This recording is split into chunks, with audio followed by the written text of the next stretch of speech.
All right, so let's, I guess, set the stage for everyone. Set the mood. Like, if someone's gonna stumble into this video and be like, "Who the hell are these guys?" So it's on my channel, so I would like to think that they're gonna know who I am a little bit, but maybe it's exposed to new people. So I am the only loser in this room that has not been in the military. Is that correct? I believe so, yeah. Yeah. Correct. Well, I mean, he was in the Air Force. I don't know if that really counts. I was really hoping someone would say, that does make you a loser. But no, all of you shook your heads Only slightly. in agreement with my self-deprecating statement. But so no military, 10 years in law enforcement. And so let's go around the room and kind of like give our curriculum vitae, as it were. I don't even know, actually, if that's applicable here. But who are you and what the heck have you done with your life, service-wise? Law enforcement or military? Steve, I started here at Center Mass about 5 years ago, right after I was medically retired from the Army. With the Army, I was everything from squad leader, team leader, all the way down to lowly rifleman, and was in a heavy weapons company deployed to Kandahar Province, Afghanistan, 2011-2012. Sweet. John. Been working here Center Mass about 2 years now. Prior to that, 2.5 years at Eastland Center. Ooh, Yeah. Oh yeah, that was fun. And also combined active reserve and National Guard time. 14 years with the Marine Corps and Army National Guard. Hooah? Hoorah. Hoorah? I don't know. What do they say in the Air Force? Hey. Check, please. Huzzah! Where's my room service? So, all right, I guess if you're done, I'll jump in. I'm Chris. I did 9 years with the Michigan Air National Guard, and I did almost 20 years law enforcement in a Metro Detroit area here, and that's where I'm at now. And now you are running a brand new company that just launched, right? Correct. Yeah, it's 100% American-made hats, shirts, sweatshirts, apparel. So, and then everything that we offer is American-made. So, Freedom Fatigues. FreedomFatigues.com. And Yep. Center Mass is our gracious hosts here, and we are in Livonia, right? Is that where we Yep. count? Yep. Center Mass. You guys do gun range, shooting instruction, tactical training. cool stuff, Name it. Name it, we pretty much do it. gun sales. Gun sales. Absolutely. So We do laser engraving, stippling service. I mean, we have armors located here. I mean, unless it's something that we need to run on a mill or something like that, it can pretty much be done here. I like it. So if you guys are in Metro Detroit, we got apparel covered. We have all of your shooting needs covered here. But what brings us together here is a discussion about stress and how we handle that stress in whatever. I don't even know what you would call the environment, right? Law enforcement and military share, I guess, and not just law enforcement.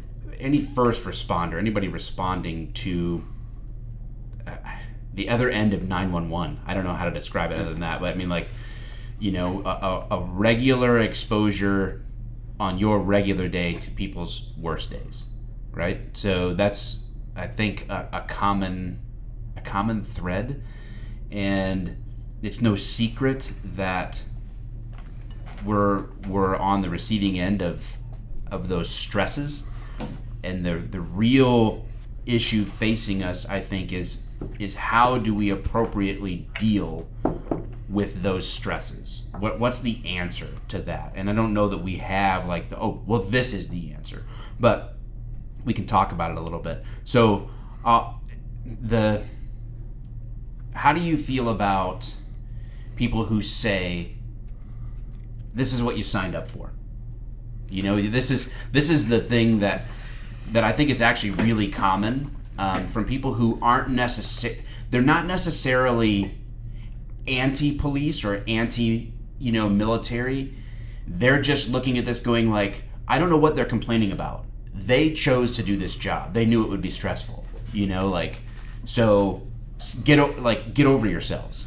You know, here we are sitting in a room, like, and some people are like, hey guys, why don't you just like end the big circle jerk and go do what, you know, you signed up to do. Like, stop complaining about it. That's out there, right, on the internet and elsewhere. So when you see that, when you hear that, what's running through your mind? At least what we can say on air. I could choke you out in 3 seconds. No, it makes me laugh. I mean, you go into that profession. Like for me, I started off military. I went in there knowing that something could happen, but sitting down watching, you know, a movie or whatnot, you're like, oh, and you're thinking that's cool. That's going to be the greatest job. You don't see all the behind the scenes stuff that you actually put your body through, put your mind through, and yeah, you vent about it like, oh yeah, you know, I have to deal with this, I have to deal with that. And it's like, oh well, you know, that's you signed up for it. Well, yeah, I did sign up for it, but most people don't really realize what they're getting themselves into, because no one, I mean, you don't follow military, police, you know, firefighters 24/7 to see what their days are going to be like. I mean, 5 a.m, you're up doing a 5-mile run, and next thing you know, you got this guy yelling at you because this wasn't clean, and it's something that wasn't even your job to do, but 2 platoons over, that guy screwed something up, and now you're having to pay for it. Why am I getting yelled at? Yeah. And now, you know, I'm getting ready to deploy for 6 months to a year. Got to say goodbye to the wife and the kids. You know, okay, is this taken care of? Is that taken care of? I mean, there's a lot of stresses, and you haven't even got into the 2-way range yet. Yeah. I know that. I remember, I thought about this story that I went to this a train the trainer thing last week. One of the things that brings us all together is a common passion for helping to address this issue of stress and stress that ends up leading to things like self-harm or suicide and basically unhealthy ways to relieve that stress pressure. And so I went to this train the trainer course with the Call for Backup organization, because I'm going to be teaching this out in Tacoma soon. So I need to kind of like dig in and get equipped to be better ready to teach that. And one of the things that came to my mind, we were talking about like that exposure over and over and over again to people's worst days. And so I remember feeling like I was confident in what I was signing up for, right? My brother was in law enforcement. I knew other cops, and I'm like, yeah, I was drawn to sort of like the cool thing, you know, like catching the bad guy. What, I get to drive fast? I get to shoot guns for free? Like, heck yes, man, sign me up. This sounds awesome. And, you know, not wanting to be in a cubicle, all these other things. I'm like, man, this is going to be a good job for me. I'm going to enjoy this. And I do, but I'm just, I remember, I think it was like phase 2 FTO. So I started on day shift, right? And, you know, doing that. And then I went to midnights. And so I get onto the midnight shift. And one of the first calls that I dealt with on midnights in the middle of the night, you know, was a call for a baby that wasn't breathing. So we get there, and what had happened was, and what compounded this was how angry I was at the situation just getting there, because you had a house that was probably, I don't know, 700 square feet, you know, cardboard cutout type house with like 18 people living in it. And they're just sleeping everywhere, and someone in the house had slept with the baby on the couch, and like just a few months old, rolls over and basically smothers the baby because they're more concerned about other things, I'll just say that, going on in the house than the child that they decided to bring into the world. So baby's not breathing. So here I am in the back of this ambulance trying to do CPR on a baby, and baby doesn't make it, and that's only, you know, one of all of my CPR stories that never turn out good. But I remember thinking in that moment, like, this isn't what I signed up for, right? Like, I didn't know this. I mean, yeah, you think, oh, you signed up to be the hero. Yeah, you're like, wait a second, this is real. Like, this is not what I didn't expect this, you know? And that was only just a few weeks in, right? To what you're doing for a career and what you see over and over and over and over and over again. And so, I don't know, what was that moment for you guys where you're like, I did sign up for this, but this isn't exactly what I thought it was going to be? I think that that moment came when basic training, yeah, sure, you can confirm this. I mean, you get down to, your recruit depot, or in case of the Army, you get down to, for infantry at least, Fort Benning, and you report to 30th AG. And some dude comes on the bus and he's got a round brown on and he is not looking pleased because it's 3 a.m. and he's got to be there with 200 and something new guys. You go in and you start having second thoughts like, oh, what did I get myself into? But when you get through that, after all the pain and ridiculous punishment and whatnot, that you kind of half expected, some of it a little more creative than the last, you report to your unit. Yeah. That's a whole new fresh kind of hell. So I got to 10th Mountain Division early 2010, and if people aren't acquainted with where this place is located, it's very geographically unique.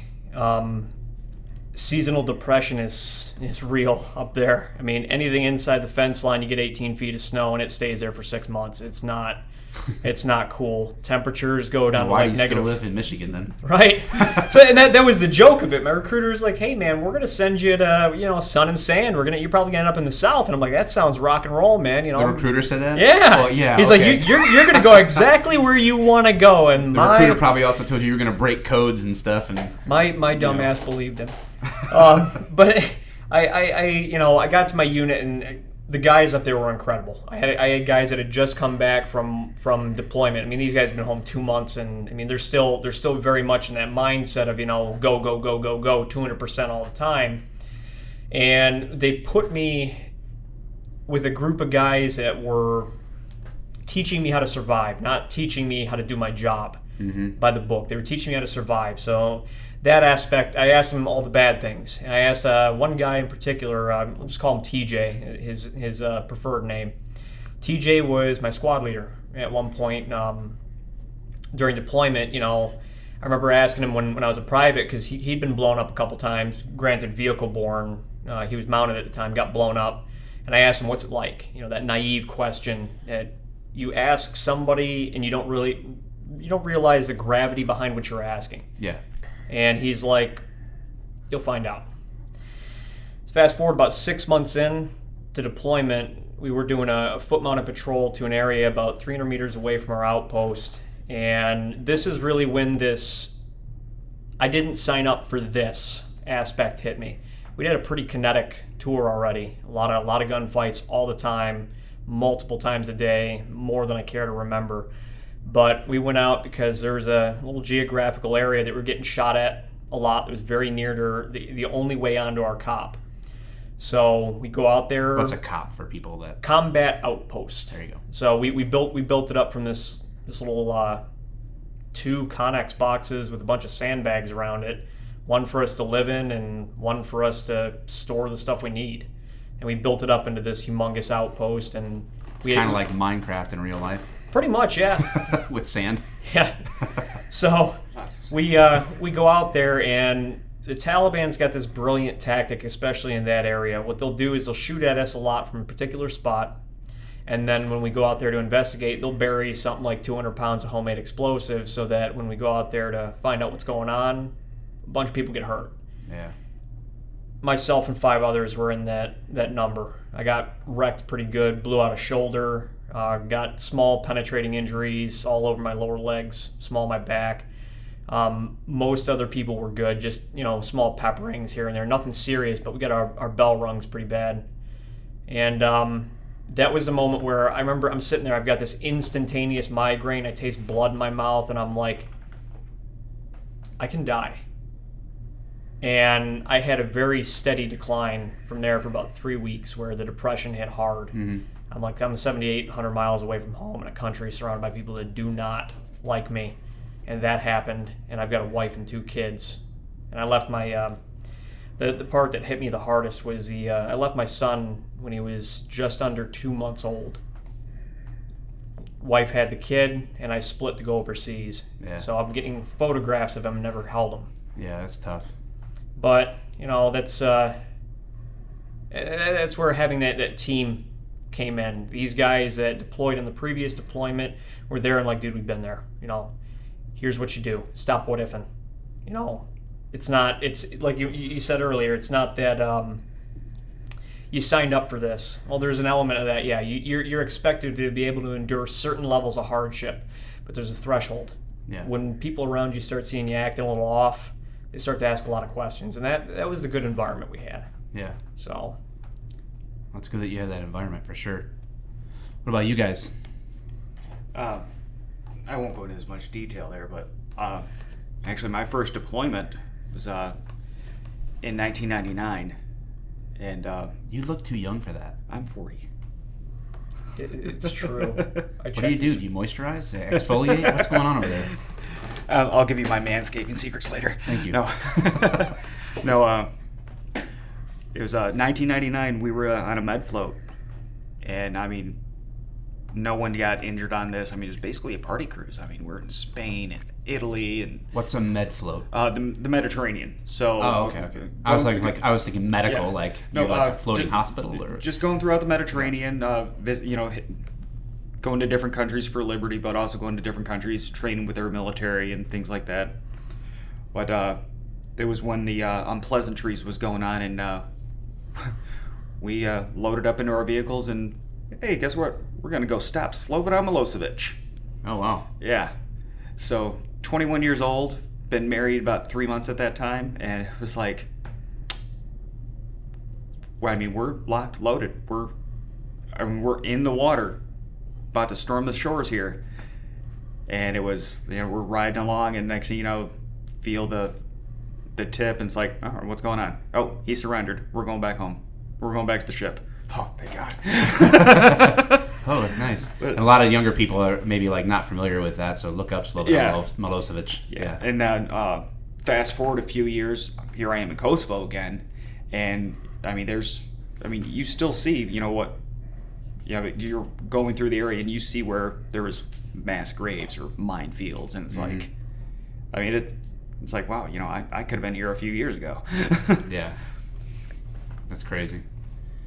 How about you? When did you realize, what have I got myself into? I think it's just over an entire career at a time. If you look back and you see and you think about different things, like the city that you work in used to be like an intersection, but then now that intersection is where there's a fatal accident and a baby died, and you don't ever forget that. So you always you have different areas of where you work, and they all have memories over 20 some years of policing that area. Yeah. And then you realize, like, okay, this is like, that was where this was, or that's where that is. And it doesn't matter how many times you drive past that intersection when you've dealt with something that was, a fatal accident where somebody was horrifically injured and killed. Right. So, I mean, that in itself, it's just, I think, over time, and it's like a lot of things, like when you're in the military, it can be like an incident, boom, and then that's when that takes place. But I think when you do stuff like law enforcement, firefighting, EMT, anything like that, it can be just a whole cumulative process of everything that you've taken in over your 20 years. Yeah. And that's one of the things that, what gets people about the stress and all that is like, I mean, we're both vets, and it's, oh, well, how'd you deal with that? It's like, okay, well, yeah, that was anywhere from 6 months to, a year, or, depending on how many tours that you did overseas. If you did 4 years active duty, we'll say, and you did 2 deployments, okay, so half of your time was spent overseas having to deal with that stuff. People don't take into consideration, law enforcement, firefighters, all that. That's a daily basis. Yeah. That, I mean, even if it's that small town cop that maybe goes to, one traffic accident a week, or, whatever the situation is, someone decided that they wanted to end it themselves, or an overdose, and they come across 2 dead bodies a week. in a 25-year period, that's over 300 deaths that they've had to deal Yeah, with. they've seen a lot more than To where, the average person. I mean, you have guys that deploy and, oh, well, what are you? Oh, I'm a cook. Okay. You've heard a mortar get Right. fired. And okay, that's something that does something to you. So you hear it's kind of, I mean, you're talking about, a certain smell can set it off for, everyone's been to an accident or been around a burnt body before. That's a smell you never forget. Right. And it's like, and it's just, for me, I was able to compartmentalize real easy. It was like, that was my Almost job. have to. Yeah. It never really got to me that way. Yeah. The thing that got to me the worst is like when I was in Iraq, because I was there for the invasion, and it was witnessing what the regime did to its own people. Mm-hmm. I mean, there was kids that were mutilated because their parents spoke out against Saddam. Yeah. And I mean, it hits home. It's like, wow. Yeah, and you mentioned before, like planting mines or something like that. One of the analogies that I try to convey to people, because we're like, why are cops so serious all the time? Why can't they just be relaxed? Like, and to a certain degree, I understand, right? And it's a tough job because we do have to be courteous. We do have to be, of course, relatable to people. But it's when you go from that call, you don't know what that, I might be in 7-Eleven getting a drink, but you don't know what I was just doing, what I just left 15 minutes before that, so it's kind of like, it's hard. I'm not, but there's no excuse, right? Like we did sign up for it in the sense of like, I do have to maintain a certain level of professionalism and kindness and courtesy to people, no matter what's going on, because I owe that to them. That's, they're just as much, I guess, justified in expecting me to be the kind of person that they want in their community as anybody else. But the mines that you're talking about, like, explosives, you don't know where they're at. And that's part of the cumulative effect. Yes, you're going to see this week, and 2 weeks from then it's going to be this, and then another 2 days it's going to be this, and then you multiply that 10 years, 15, 20 years, and there's this cumulative effect. But there's also that the fact is, yes, I fully understand that the likelihood of this person on a traffic stop trying to kill me is really, really small. But it's kind of like, hey, listen, we're just gonna put an area. Let's even make it 20 football fields, wide, deep, make it massive, and just say, like, listen, the only thing you have to do is walk from here to the other side. There's only one mine that's going to blow up and kill you. Go ahead. Yeah. How carefully are you going to walk across that massive space where statistically the odds of you getting blown up are really, really small? I mean, how careful are you going to be about that? And that in and of itself carries sort of like a weight on you. Like, when is it? When is that test coming to my doorstep? Like my wife always says, turn the cop off. You know what I mean? Like, you're not at work. Well, I'm sure we've all got and it's here. like, but I mean, it's like she says that all the time. Turn the cop off. You don't have to. Your 6-year-old like does something, and you're like, raw, and they're like, take it down. A handcuff. Yeah. My wife goes, turn your NCO off. Your NCO showing. and to have that at home, and I got to say, for the married fellas, or even people, are we all Yeah. married? There you go. So for even those who are, that's a feat in and of itself, right? Right? Yeah, that's crazy right there. Like, statistically speaking, we're in the minority already. We've got a and same really, first really, wife really, too. really good 20 years, or close to 20 years. 10 year. We've got it pretty well made, because we have somebody that knows us for however long that we've been together. They know us, and they know when we're not shifting out of that gear, that focus. That's we've all seen the verbiage. It's the same between the military and between police work, where you have a suspect resisting, or one of my subordinates not doing his job. Go in there, do it now. You give him a time frame, you give him a command, right? And then when you come home, that's not appropriate phrasing. That's not appropriate conversational tone. No, it's not. And Right? But it's one of those where my wife would put me in check, and she'd say, babe, it's, go upstairs, change, put on your gym shorts, come back downstairs, then we'll talk. She physically made me go upstairs and change after getting home from work, 18-hour days or whatever, and then sit down and decompress for a little bit, and then she would put a time limit on it. She'd say, all right, that's enough. Because if you don't stop now, you're not going to stop. Right.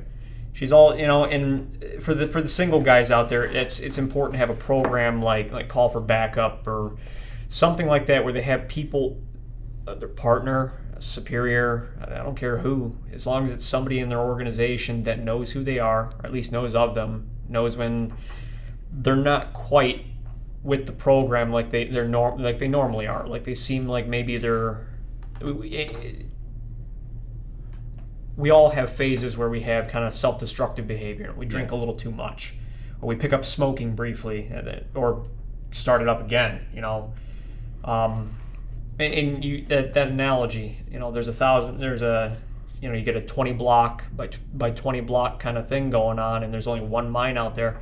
There are some people who would rather sprint the whole thing, destructive behavior, or who would take their time, analyze every decision they make, reassess their past, current, and future behavior to make sure they're on a path for success, not to hurt themselves. Right. Yeah, this is so all of these cumulative stresses that happen that we didn't necessarily expect. I don't think it's like a big, oh, woe is us kind of a thing. When people see that, remember going back to oh, this is what you signed up for. I think part of dealing with the stress is having conversations like this. Keeping it out, instead of holding everything in, because everyone in the world knows, and that's you mentioned the Call for Backup training. One of the things that stood out to me is we're not teaching anybody what they don't already know. We're just putting it in front of them, so they have to acknowledge it, right? So we acknowledge that this job comes with, even Jeff had written from Center Mass here, written this little thing, how could Barney Fife ever have PTSD?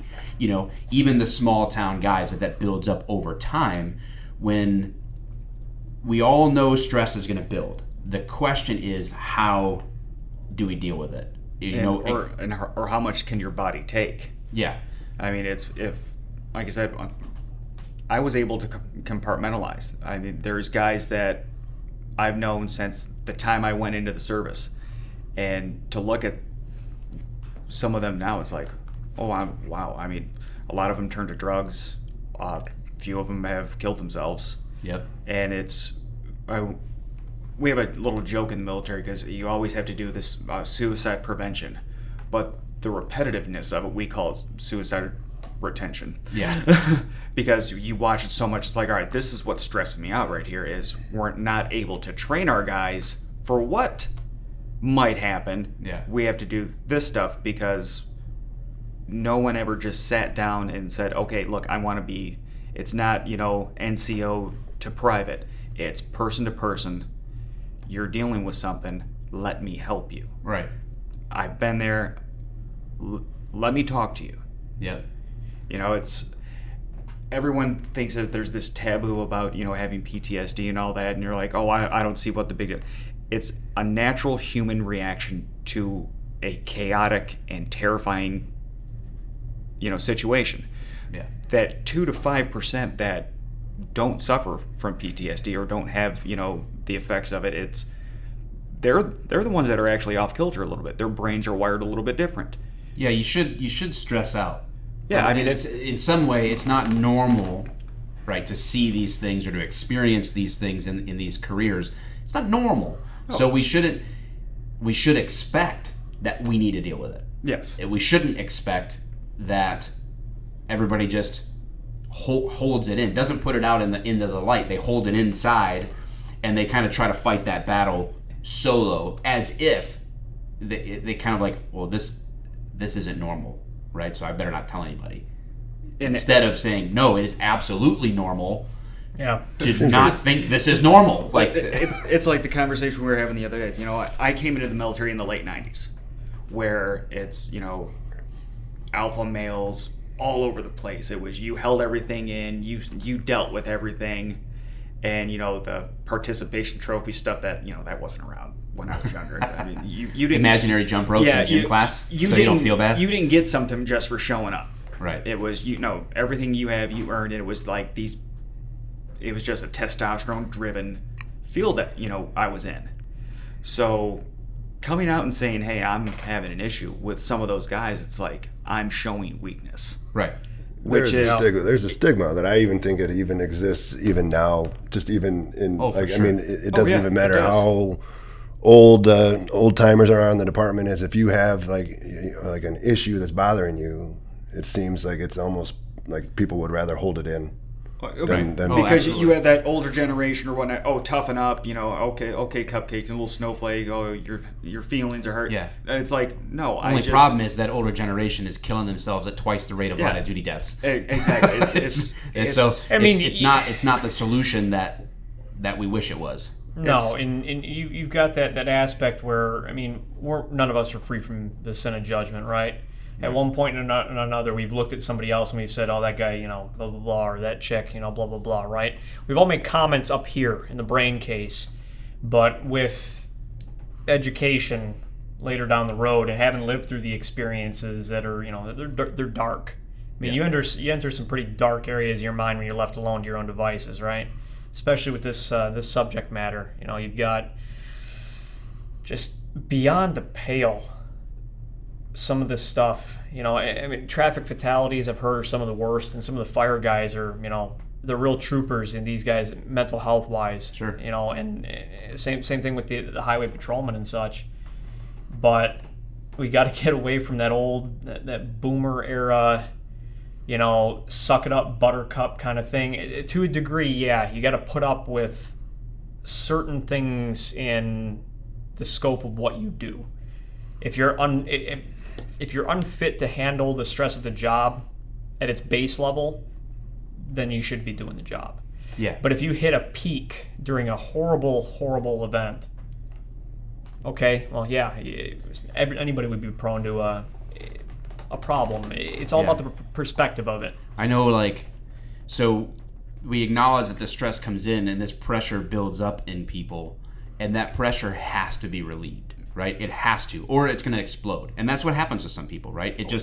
Even some people you would never expect, you'd be like, I never saw that coming. I never saw them being that kind of person. Where all of a sudden, they go commit a crime. They literally, I've seen guys, snap, and then they, raped somebody. Or they're all of a sudden they're caught up in some scam, or they kill themselves, or they killed somebody else. They just literally...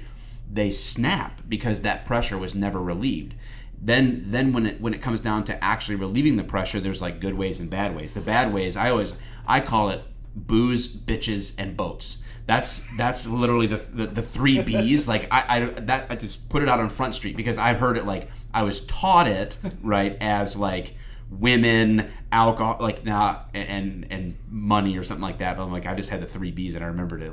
Avoid the three B's: booze, bitches, and boats. And the boats is you see, I guarantee we've all seen it. Guys that get hooked on the bottle, right, and they just can't stop, and that's how they kind of push away whatever it is that they don't want to deal with or remember.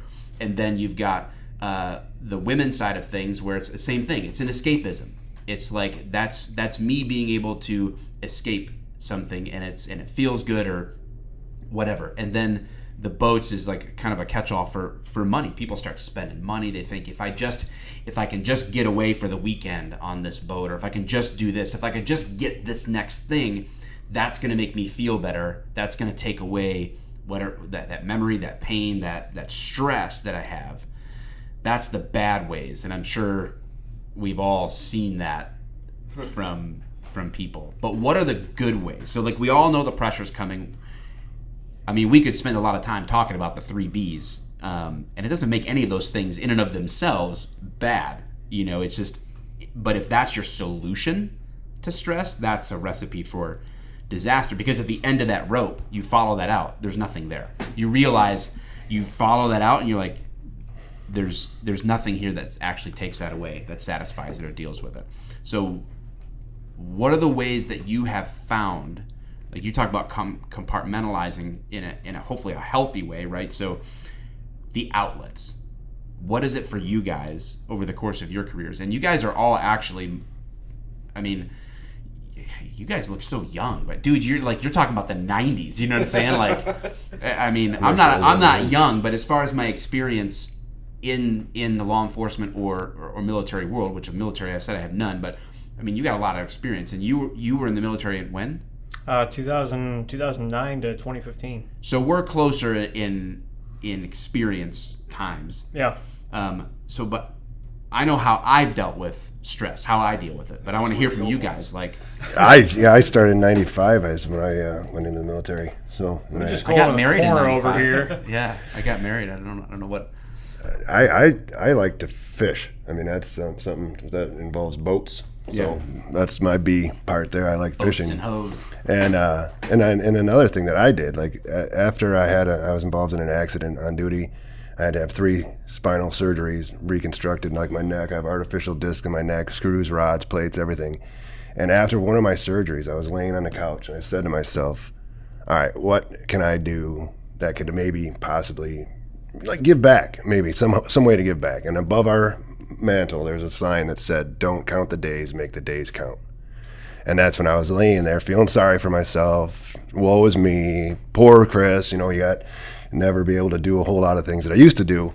And that's when I started thinking, what do people want that's not going to go out of style, fads or anything like that? Shirts, hats, sweatshirts, all that kind of stuff. It's never going to go out of style. People are always going to want hats and shirts. So then I put together Freedom Fatigues, and that's where I kind of use that as my creative outlet, where I kind of just do different things and kind of like all the different ideas, the shirts, the hats, designs, and it's something that my wife at first was kind of like, man, you're nuts. Now she enjoys it, I think, just as much as I do. So. Well, it's like with me, it's you're like, oh, what's your secret? I would hit the gym, and I would literally not leave the gym until I was making myself sick.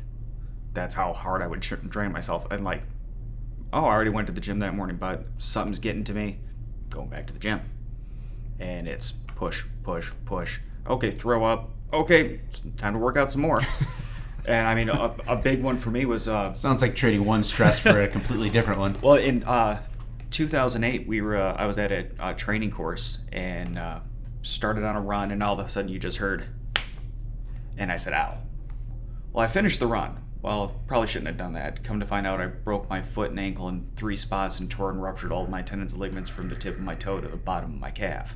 Ended up requiring 2 surgeries. And right after, my unit's deploying, they're going to Iraq, and they're like, hey, you're not going. So it's like, I'm a team leader. I know I'm supposed to go with these guys. So there's one thing right there. And then get a call, my dad died. My dad was my best friend. I mean, that's who I went to the gym with. I mean, 2 days prior to this, we were bench pressing 325 pounds. He sits up, he's like, oh, I have some heartburn going. I'm like, you should get that checked. Oh, I will when I get back. Sure enough, 2 days later, Friday the 13th, he passed away. So here I am being told you're not deploying with your guys. Your dad died. And basically your military career is probably going to be over because, oh, you're never going to be able to walk right again. You're not going to be able to run. What can you do? So it's like, wow, well, yeah.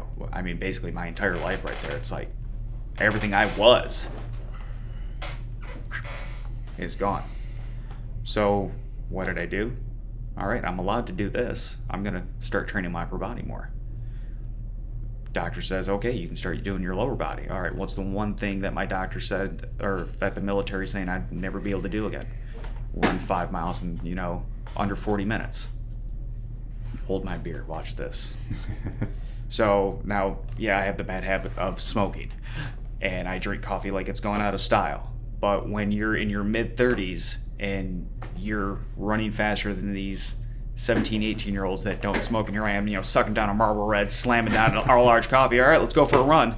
And they're behind you. It's like, yeah, that makes me feel good. So it's just, for me, it was always, to relieve the stress was just train and push myself harder to get better. And no matter what was my mind, my body, I would always train, whether it be in the gym, reading, learning a new skill, or going out on the range, practicing my fundamentals because, hey, I want to stay in the game somehow. So, hey, everyone knows perishable skill. All right, let's just go through the drills. I would just constantly train myself, and that would relieve the stress. Yeah. How about you, Steven? Roundabout's the same, really. I mean, I got hurt in the OEF 11-12 tour. We didn't know it at the time, but I blew my shoulder out. I had a complete tear through the rotator cuff, separated 2/3 of my labrum, and I worked on that for 3 years without knowing it. So I did some significant damage, had some bone spurs and whatnot, but I had some dudes that I was exposed to during deployment. We were attached to them for a few months. Special Forces group guys, and they were hurting on manpower, and I'm like, dude, man, apply for a job. So, I'm 21 on deployment, come back, I'm 22, a couple months after. Start putting in the paperwork. Did about 6 months of working out, getting my education up to snuff, brushing up on the basic high school skills and some of the post-secondary education, where it's like, some introduction math and basic things like that. And my dream was I wanted one job title. I wanted to wear the really cool hat, and I wanted the long tab across my left shoulder. It said Special Forces on it because they're mentors. Yeah. Their mastery of the basics is what makes them special operations, and that's what I wanted. But they have what they call weapons committee. It's where they have all their weapons sergeants, the guys who specialize in foreign and domestic weapons, and they are the subject matter experts, essentially, on everything. I mean, they take 21-year-old kids and train them on World War II machine guns because they're still out there. Yeah.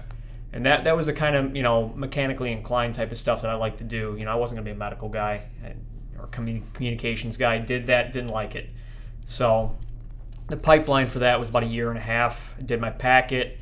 The group recruiters, because these guys are operators, that it's what they're doing. They're taking time off the team to be recruiters at regular installations, picking out talent.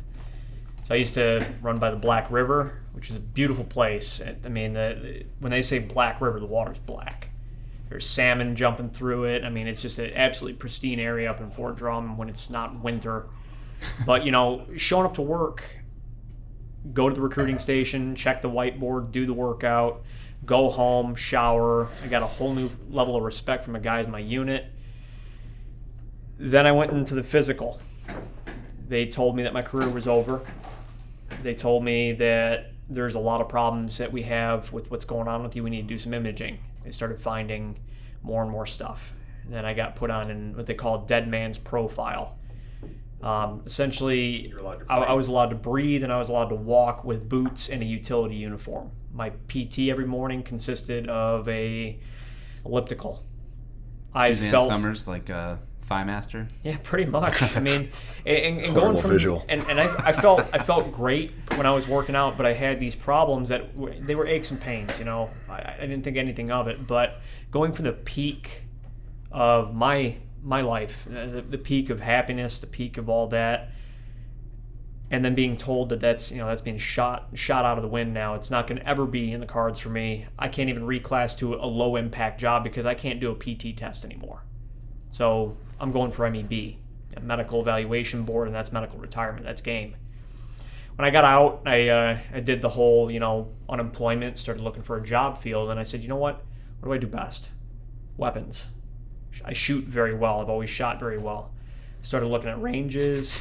Watch your mouth, you.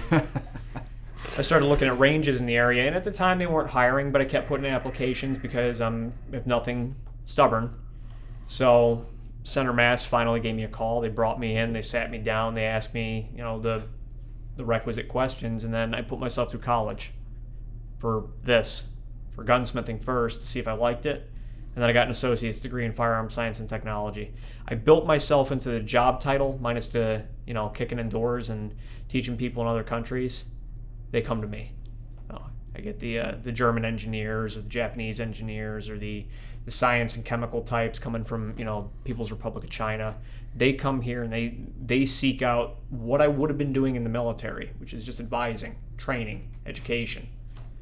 And I get some level of happiness out of it, in no small measure of pride. I did this myself. I self-funded. This wasn't paid for by U.S. government. In a way, it was a GI Bill, but still, I was the one that had the work ethic. You know, I severed, almost took my thumb off, and I had to type one-handed to finish out a semester. Why did you almost take your thumb off? Knife sharpen knives while you're drinking. Yeah. Were you doing the old alien thing? Like, I had the a knife in between the fingers. I had a double-sided boot knife that was ungodly dull. It slipped off the stone and came straight down right through the extensor tendon, which retracted into my wrist. So they put a pin in it, and I can't type like I normally do, so I was typing one-handed. I was an idiot. Apparently, it looked like a chimpanzee So trying to use its feet to type on the keyboard. If I want to take you out, I just go, which shoulder is it that I need to punch, and then grab the thumb. Yeah. And then kick your ankle. I'm trying to why am I plotting your demise? That escalated quickly. Why do I think about these things? I don't know.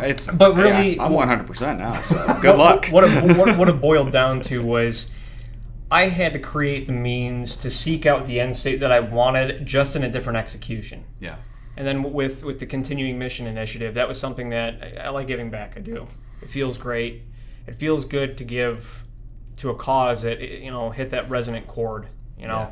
And having lost quite a few of my friends and colleagues, past 5 years, 26 of my friends and colleagues have either died or OD'd, attempted it, disappeared. Mm-hmm. Did the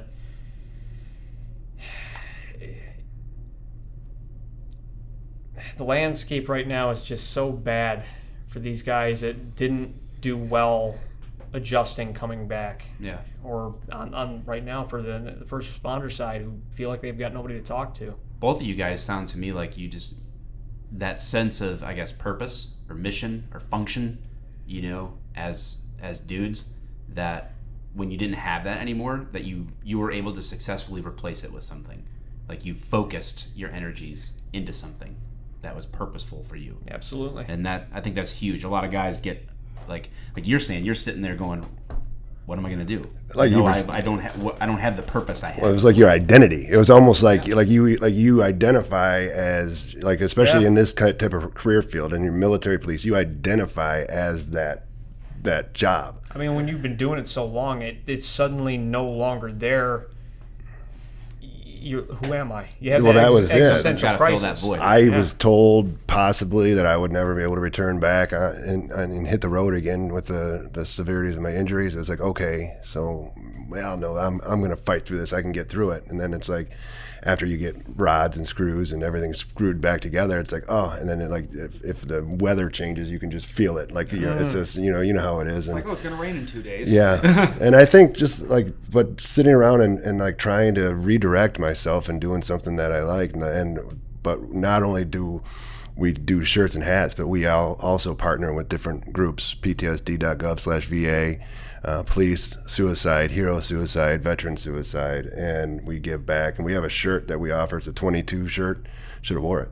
And it says unacceptable. And on the back it says, for some the war may end, but the battle continues. Yep.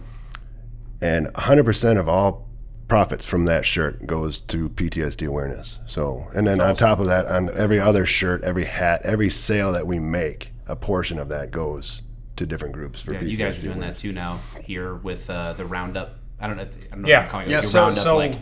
Hey, you just went on the range and you want to round up your bill, and that's going to the call for backup campaign for suicide prevention. And we don't just do that. I mean, we've got 1, 5, 10. I mean, if you want to donate however much you can. I mean, we if you would like to, feel free to drop in Center Mass.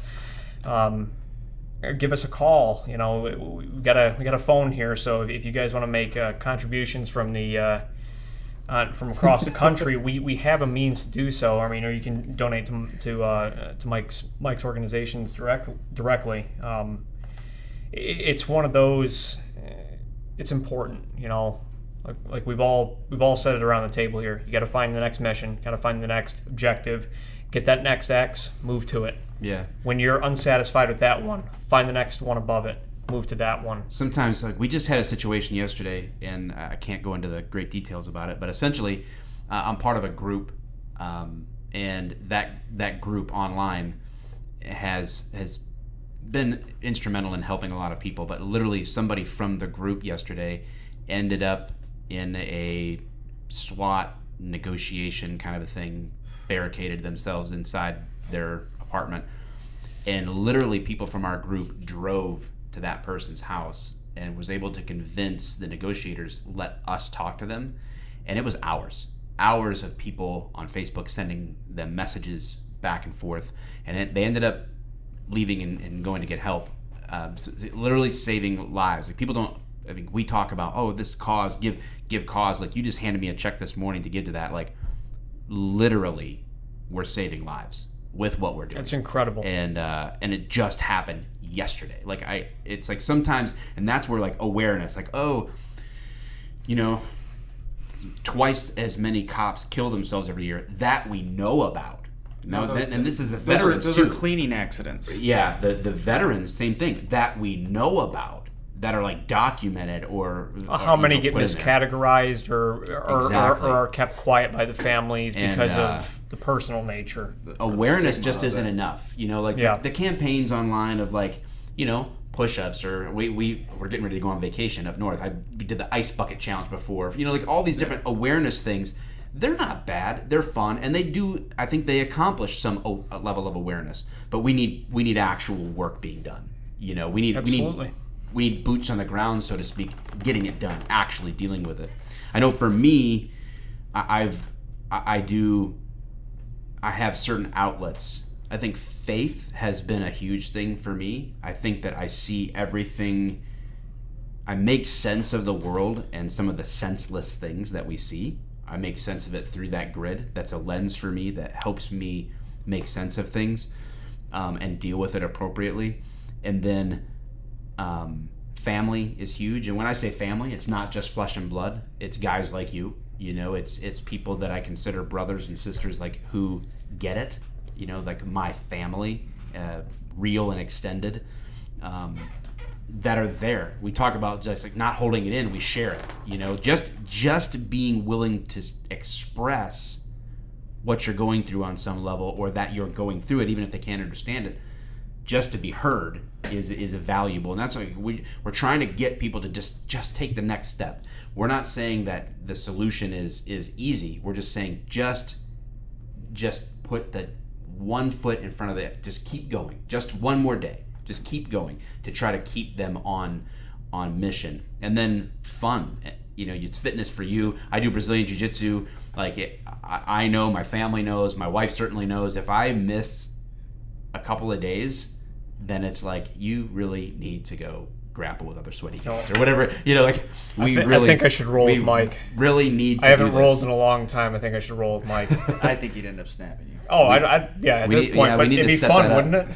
We need to shoot a Glock 18C while rolling. Yeah, but that's for me how I've had these outlets, and I've never had like big moments of breakdown or whatever. I mean, I deal with it, but I feel like I want to help other people find those outlets, because that pressure builds up. It's got to go out in a good direction that's not self-destructive. Well, and one of the things is, like, you know, here in the back room, or, you know, in the bullpen or whatnot, or when you're in the barracks or whatnot, you got the little bits of dark humor, or just being able to look at someone and like, you know what? Oh, yeah. I'm going to knock you out. And, you know, you're fed up, you're stressed out, you got that rage going. It's like, hey, you know what? We're going to go play Bull in the Ring and do Blackout Tap Out, you know? I mean, but once you are trying to, you know, reassimilate to a normal life, you can't just look at your boss and say, you know what? We're going to the tree line. Yeah. Or, you know, shut the door, lock it. It's just two guys in a room now. You can't do that. Right. Well, so, you know, my old employers have told me. No, I'm joking. After I put Jan from accounting in the hospital, they frowned upon that. She caught a throat check. Throat punch Thursdays. I thought she was into it. I don't know. You smell like cigarettes and whiskey, and you smell like kitty litter depression, Susan. Shut up. Shut up, Susan. I'll take meals for one and cat food in aisle 7. Well, guys, I appreciate you hanging out again. We're at Center Mass in Livonia, so if you're looking for a place to shoot, if you're looking for a place to learn about shooting and tactics, even from a civilian side, you know, obviously we look at things going on out there in our world. Just it hit the news today. a firefighter, an off-duty firefighter. Yeah. You know, this I don't know how long this will stay in the news compared to the mass shooting at El Paso Walmart, but he single-handedly stopped a potential mass shooting today, where someone walked into a Walmart with a rifle and over 100 rounds, and he took out his weapon and got that guy on the ground and held him there till the police came. Saved who knows how many lives. No, good today. guys with guns don't stop bad guys with guns. So they want us to believe. So if you want to be somebody who's going to be capable of doing something productive in your society, Center Mass in Livonia, and they give back, so that's awesome. And if you're looking for, like Chris said, people don't get tired of hats and T-shirts. I mean, their budgets might, but eventually you're going to get another T-shirt and another hat. We want silkies. And if you want all American made stuff, and every purchase helping to put conversations and solutions together like we had today, then freedomfatigues.com. So we didn't really intend this as like to be commercial. I think all of us in this room would have been okay without having this conversation without mentioning any of what we do outside of this room, because I think it's beneficial. But if you guys are out there, you're hearing this, if nothing else, we hope that what you're hearing makes you pause and go, yeah, I need to make sure that the things that I've seen, the things that I've experienced, I deal with them. I don't just try to deal with it myself. I don't pretend that they don't exist. We're not talking about being a pansy because you talk. We're talking about no, that's exactly what happens. You need to talk. Sometimes people lose that with each other. You need to talk. We're not talking about admitting I'm weak. We're saying because I'm strong, I'm capable of expressing what's going on. And there's more power and strength in having the conversation than in hiding it. Because getting to a point to where choosing to end your own life doesn't show that you're strong. It shows that you were never willing to take the steps, incapable, maybe whatever, of taking the steps necessary to stay healthy, to stay on the right path. So it is not weakness, it is strength to reach out to someone and say, hey, I need to deal with this. And so hopefully this conversation, if it does nothing else, encourages at least one person to stay in the fight and do what is the next best thing for them to stay in it. So and remembering to buddy check your friends. I mean, if unfortunately I have to see this guy like almost every day. Jesus, every day with this guy. But it's one of those things where, you know, after 2 years, I know him a little bit. Okay, let's step outside, have a cigarette.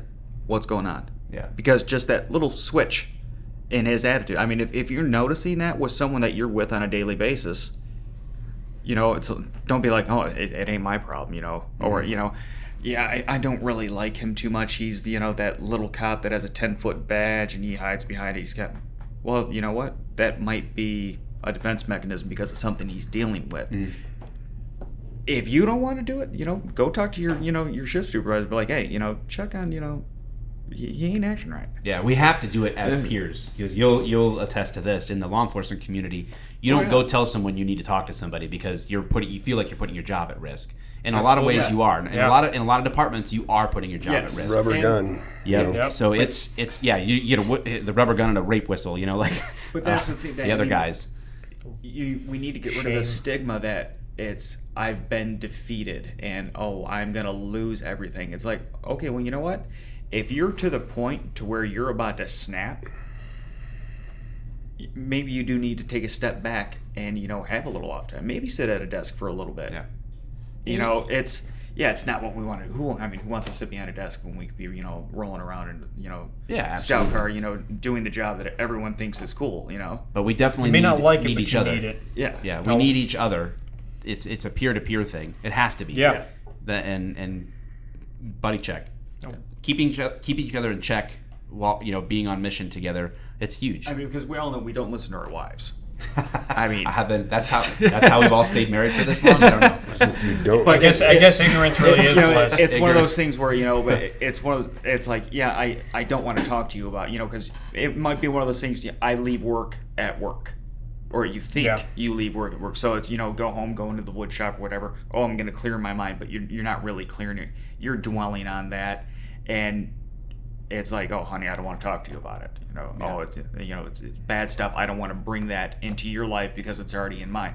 Okay, well, a lot of relationships, I mean, that you're taking away the number one tool you have right there is that person that knows you so well, right, knows something's wrong, and probably knows how to help you deal with it the best. Yep.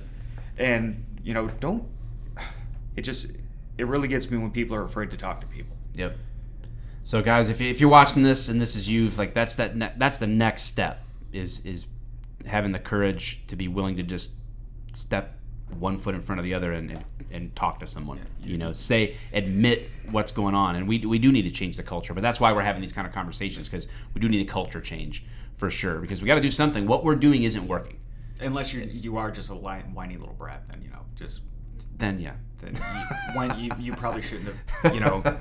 There are definitely people, but this is helpful too on the front end of things, which is another conversation. But who better education and screening on the front end of these kinds of jobs too, for sure. Yeah. Because there's a lot of motivations for people to get no these more jobs. blind recruiting. Well, it's like it's tough. What like on the military side, it's like, yeah, recruiter's job is to put you into the military. But you really talk, don't be like, oh yeah, you're gonna do all this cool stuff. You're gonna be jumping out of planes. You're gonna be scuba diving. You're gonna be a ranger. Yeah. Guess what? It's probably not gonna happen. You want to be a Navy SEAL boy? Yeah, Sign exactly. here. Wait, what? All right, guys. Thanks so much for watching. Those of you that stuck with it, and follow up any questions. Again, Center Mass and Livonia, Freedom Fatigues. I'm Mike the Cop. You're watching my stuff right now, but if you go to callforbackup.org, that is free to reach out, confidential peer support. If you are a first responder of any kind, military, active, or veteran, we do not charge anyone, and we will connect you with someone, even locally, if that's what you need. And we also offer free training to departments, agencies, bases, anyone that wants us to come. That's why we raise funds, so that we don't have to charge you. We're trying to take away all the excuses to try to get you the tools necessary to deal with these issues. So thanks so much, and goodbye. Thank you.